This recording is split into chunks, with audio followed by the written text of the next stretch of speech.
السلام علیکم۔ سورۃ الناس مکیہ۔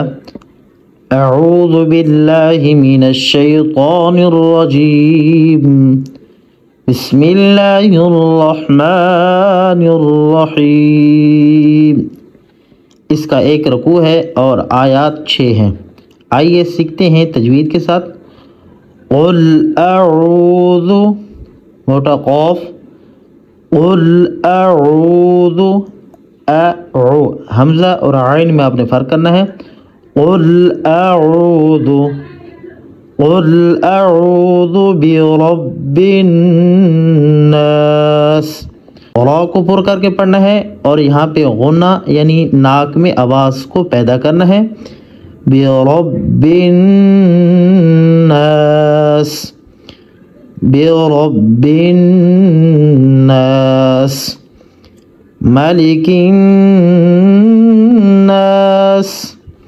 یہاں پہ بھی کن یعنی آواز ناک میں پیدا کرنا ہے۔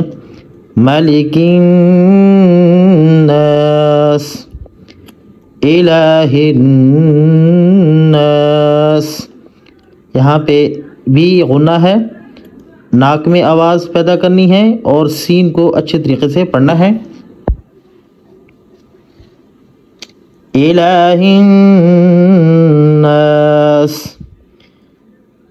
الہ الناس، من شر الوسواس، یہاں پہ بھی غنہ کرنا ہے۔ من شر، را کو پر کر کے نہیں پڑھنا، یہاں پہ زیر ہے نیچے، اور زیر جب بھی را پر آ جاتی ہے پر نہیں ہوتا۔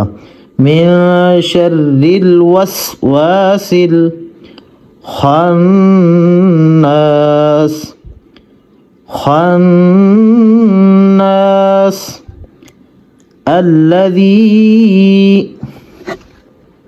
یوسوس، الذی یوسوس فی صدور الناس، صاد کو موٹا کر کے پڑھنا ہے۔ فی صدور الناس، یہاں پہ بھی غنہ کرنا ہے۔ رن، فی صدور الناس، من الجنة والناس، من الجنة، یہاں پہ بھی ناک میں آواز پیدا کرنا ہے، غنہ ہے۔ من الجنة یہاں پہ بھی غنہ ہے۔ من الجنة والناس۔